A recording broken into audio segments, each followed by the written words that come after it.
So మీ survey ప్రకారం చూస్తే కనుక తెలుగు రాష్ట్రాల్లో అదే గవర్నమెంట్ కంటిన్యూగా ఈ 5 ఏళ్ల పాటు నడిచే అవకాశం అయితే గట్టిగానే ఉంటుంది. ఇప్పుడు వైఎస్ఆర్ కాంగ్రెస్ పార్టీ అయినా జనసేన అయినా, జనసేన ఈజ్ కూటమిలో ఉంది కాబట్టి దాని గురించి మనం పెద్ద, సో వాళ్ళు నిర్మాణాత్మక పాత్ర పోషిస్తున్నారా అన్న క్వశ్చన్ వస్తే కనుక దాన్ని ఏ రకంగా డీల్ చేయాలని అంటారు ఇక్కడ?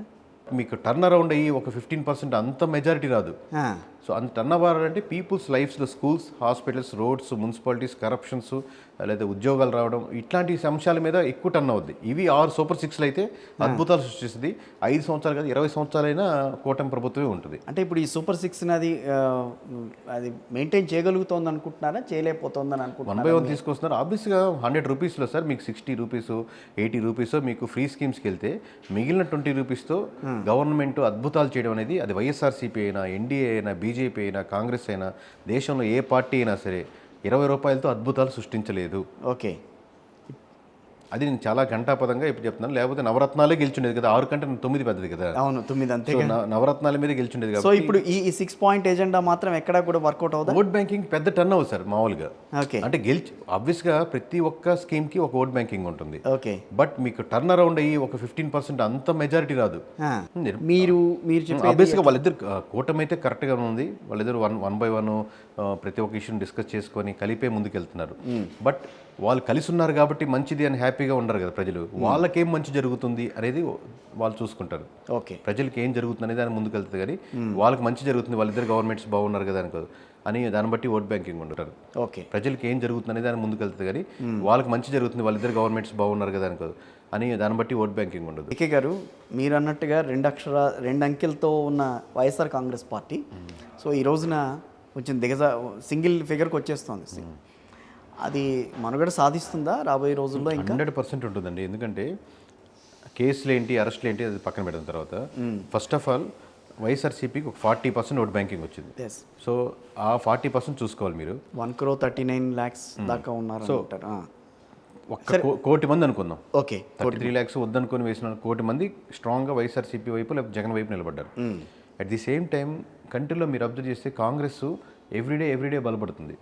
YSRCP nothing but came from the Congress or came out from the Congress నుంచి బయటకు వచ్చి నిలబడ్డ పార్టీ. సో మళ్ళీ అసోసియేషన్ కూడా బీజేపీతో పోలిస్తే వైఎస్ఆర్సీపీకి Congress is more favour associate అవ్వడానికి, రేపు పొద్దున ఈజీ అవ్వడానికి. సో సమ్వేర్ సమ్హౌ దాంతో అసోసియేట్ అవ్వడానికో లేదా కలిపి పనిచేయడానికో లేదా మెజరో ఏదో what it may be the reason. ఆబ్వియస్గా ఒక కాంగ్రెస్ అనేది ఆల్టర్నేటివ్గా తనకి కనపడుతూ ఉంది. సో మీరు టాప్ వ్యూలో చూస్తే, ఎందుకంటే మేము ఆ నుంచి కాశ్మీర్ నుంచి ఓట్ బ్యాంకింగ్ చూస్తూ ఉన్నాం కాబట్టి వైఎస్ఆర్సీపీకి ఆబ్వియస్గా ఆ ఆప్షన్ అనేది ఎప్పుడు ఆప్షన్ ఏ, ఆప్షన్ బి లాగా ఇండివిజువల్గా పోటీ చేయాలా లేదా కాంగ్రెస్తో కలిపి పోటీ చేయాలా. కాంగ్రెస్తో కలిపి పోటీ చేస్తే ఆబ్వియస్గా యాడ్ అడ్వాంటేజ్ ఉంటాయి. సో ఇవన్నీ ఎప్పటికీ కూడా వైఎస్ఆర్సీపీ ఎన్డీఏతో కదా ఉంది మొన్నటి వరకు YSR Congress party. Sir any state government ఇప్పుడు మీకు ఇక్కడ తెలంగాణ చూసుకోండి, రేవంత్ రెడ్డి గారు మామూలుగా అట్లా చెప్పి పూర్తిగా విభేదించి లేదు కదా. ఏముందో కాంగ్రెస్ కోర్ అపోజిషన్ అయినప్పుడు కూడా పనులు అయిపించుకునే దానికి అది సొంత పనుల, పార్టీ పనుల, ప్రజల పనుల పక్కన పెడితే మొత్తానికి ఎవరు బాగుంటే వాళ్ళతో అసోసియేట్ అవ్వడం తప్పలేదు. అది వైఎస్ఆర్సీపీ అయినా ఇక్కడ రేవంత్ రెడ్డి గారైనా. But at the same time ఎలక్షన్స్కి వచ్చేసరికి వాళ్ళ విన్ను మించి ఇంకోటి ప్రాధాన్యం ఉండదు. ఇంకోటి నేను గెలిచేదానికి ఏం చేస్తే బాగుంటుంది అనేది ఆలోచిస్తారు ఎనీ పొలిటికల్ పార్టీ. గెలవక ముందు తర్వాత వాళ్ళకి వీళ్ళకి పడిన చాలా సందర్భాలు ఉన్నాయి. చంద్రబాబు నాయుడు గారికి, మోడీ గారికి పడిన సందర్భాలు ఉన్నాయి. అలాగే బీజేపీకి, ఇక్కడ కాంగ్రెస్కి పడిన. మీ మాటల్లో ఏం కనిపిస్తోందంటే రేపు వైఎస్ఆర్ కాంగ్రెస్ పార్టీ కాంగ్రెస్తో పొత్తు పెట్టుకుని వెళ్ళే అవకాశం ఉంటుందని అనుకోవచ్చా? 100% సార్ ఆస్కారం ఉంది. ఆబ్వియస్గా ఆప్షన్ ఉంటుంది తనకి అంటున్నాను. నేను ఇండైరెక్ట్ కూడా చెప్పలేదు, directly I'm saying YSRCP is having strong opinion or option to go with. YSR Congress party అనేది కాంగ్రెస్ పార్టీకి అగైనిస్ట్గా పునాదుల మీద ఏర్పడ్డ పార్టీ. అది రాహుల్ గాంధీని వ్యతిరేకించారు, సోనియా గాంధీని ఇనిషియల్గా ప్రతి ఒక్క వ్యతిరేకించారు. ఇప్పుడు ఎన్సీపీ తీసుకోండి సార్, ఎన్సీపీ కూడా కాంగ్రెస్ నుంచి బయటకు వచ్చింది. ఇప్పుడు ఎన్సీపీ అసోసియేట్ విత్ కాంగ్రెస్ తో చేస్తుంది కదా. BJP NCP associating with BJP మహారాష్ట్రలో, అంతే కదా మీరు అనేది? కాంగ్రెస్తో అసోసియేట్ అవుతుంది కదా. కాంగ్రెస్తో అసోసియేట్, అది కూడా కాంగ్రెస్ నుంచి వచ్చిన పార్టీ కదా. అవును, కాంగ్రెస్ ఇనిషియల్గా చాలా పార్టీల వరకు కాంగ్రెస్ నుంచి వచ్చినప్పటికి కూడా అసోసియేట్ తర్వాత ఆబ్వియస్గా బెటర్ ఆప్షన్. సో వైఎస్ఆర్సీపీ మనుగడ విషయంలో మనం ఏం పెద్దగా ఆలోచించాల్సిన అవసరం లేదు. అంటే పీపుల్ ఆలోచిస్తున్నారు లేకపోయినా కానీ ఎన్డీఏ కూటమి ఇప్పుడు మీకు ఏపీలో వీళ్ళు ఎక్కువ ప్రమోట్ చేస్తున్నారు వైఎస్ఆర్సీపీని. వైఎస్ఆర్సీపీకి ఉన్న ఛానల్ మీరు చూసుకోండి, ఇక్కడ ఛానలిస్ట్ చూసుకోండి, ఎవ్రీ డే మీరు ఎక్కువ ప్రమోట్ చేస్తున్నారు rather than they are promoting themselves. So కాబట్టి ఇంకా వైఎస్ఆర్సీపీ గురించి 100% ఉంటుంది, ఆప్షన్ ఉంటుంది. రైట్. ఇంకా కేంద్రంలో మూడోసారి మోదీ ముచ్చటగా మూడోసారి ఆయన ప్రధానమంత్రి అయ్యారు.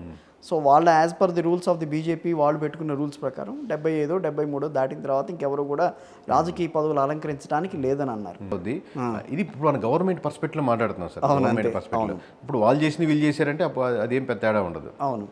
ఇక్కడ రేవంత్ వాళ్ళు అలాగే చేశారని మీకు గవర్నమెంట్ ఇచ్చారు, వాళ్ళు సీరియస్గా తీసుకోలేదు అని చెప్పి మీకు కేంద్రం కూడా ఈ అంశాన్ని చాలా సీరియస్గా తీసుకుంది అని చెప్పి వాళ్ళు అంటే ఏదైతే హిందూ ఎజెండాని ముందుకు తీసుకొస్తున్న కేంద్రం, సో దీన్ని కూడా ఒక రకంగా దాన్ని కూడా ప్రొజెక్ట్ చేయాలన్న ప్రయత్నం చేస్తోందని అంటున్నారు. నిజమేనా?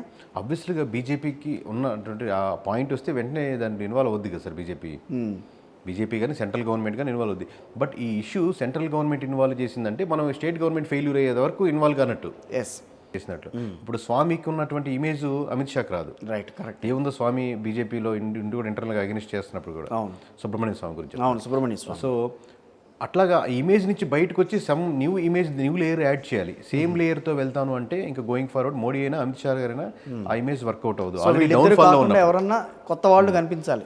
ఇప్పుడు రాజకీయ చిత్రంగా చేశారు అమిత్ షా, అద్భుతంగా తను అన్ని యూపీ గెలిపించారు. అప్పుడు ఇనిషియల్గా మీకు ఫ్లో అడ్వాంటేజ్గా ఉన్నప్పుడు అది ఈజీ అవుద్ది.